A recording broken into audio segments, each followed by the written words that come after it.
Hey guys, Bobby Armijo here, and I have a special guest with me today, founder of Alliance Jiu-Jitsu, Mr. Fabio Gurgel. We have a lot of stuff to talk about today, so make sure you watch the whole video. Stay tuned, and don't forget to like and subscribe. To your point, we're not here to steal students from anybody. No. I think that is also a big problem in the jiu-jitsu community, is that if someone opens another gym near you or down the street or whatever, they think that it's taking from their pie, from their piece. And the mindset needs to be jiu-jitsu is for everyone, right?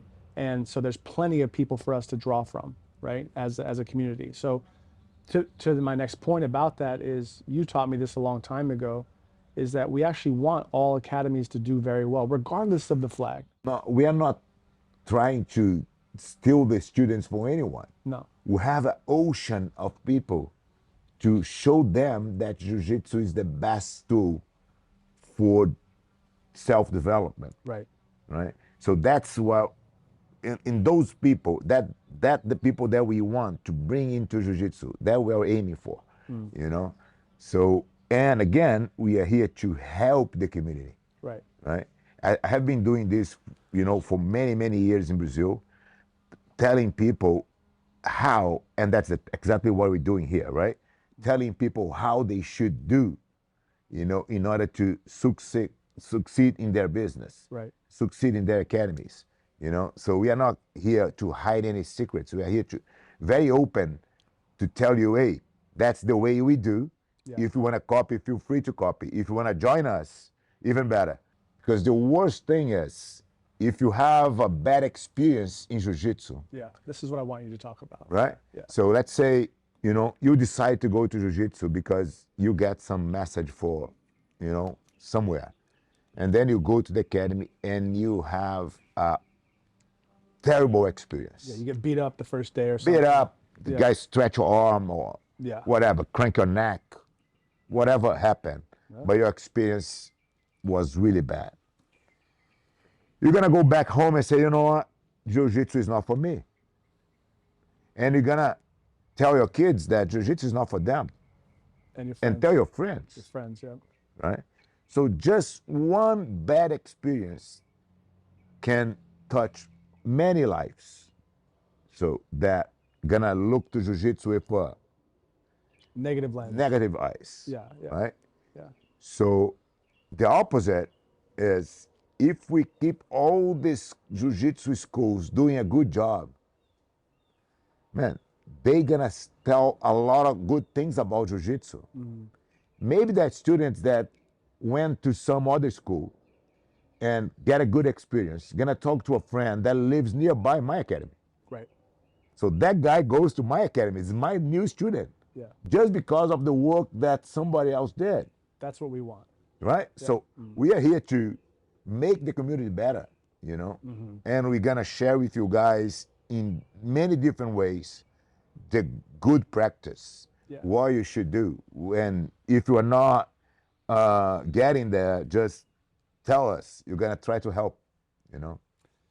Speaking of which, tell the audience how, if someone does want to come on board with Alliance and join our team, how do they do that?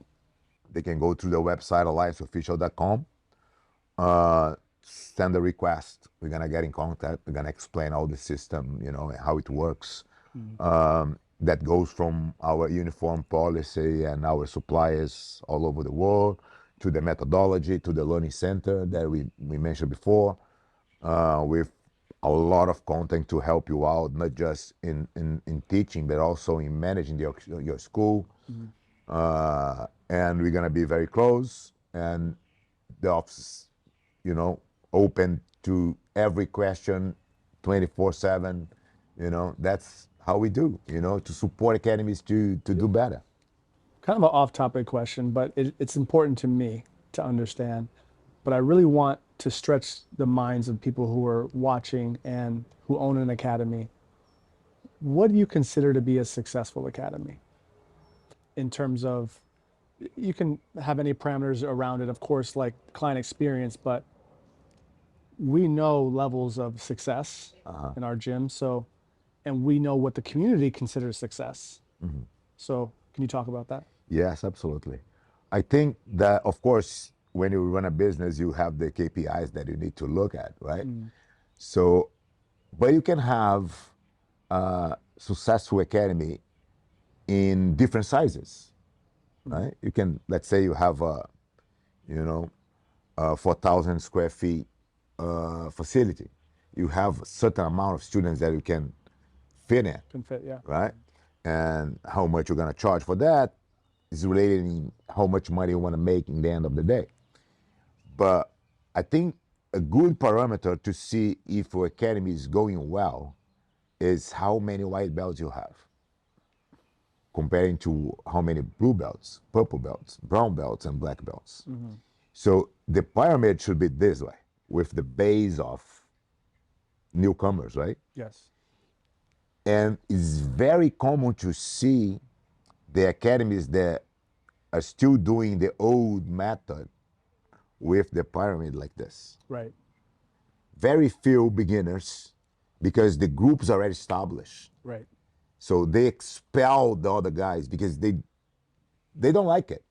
You know, I like to go there and train with Bobby and Johnny and my friends, right? And the instructors, sometimes they don't divide the levels and they don't want to put the energy there because they like to hang out with the old balls, and that's the problem, you know. So one thing that I really like to see when I, you know, jump in to see if the academy is doing well or not, that's the first thing I look at. Interesting. You know, how many white belts you have comparing to the amount of students you have. Right. You know, and it means that you are taking care of the newcomers, and Right. this is what gonna make your academy successful. If you like this video, make sure again you like and subscribe. We'll be dropping these kinds of videos all the time. So Fabio, thanks again. Thanks a lot. All right, man.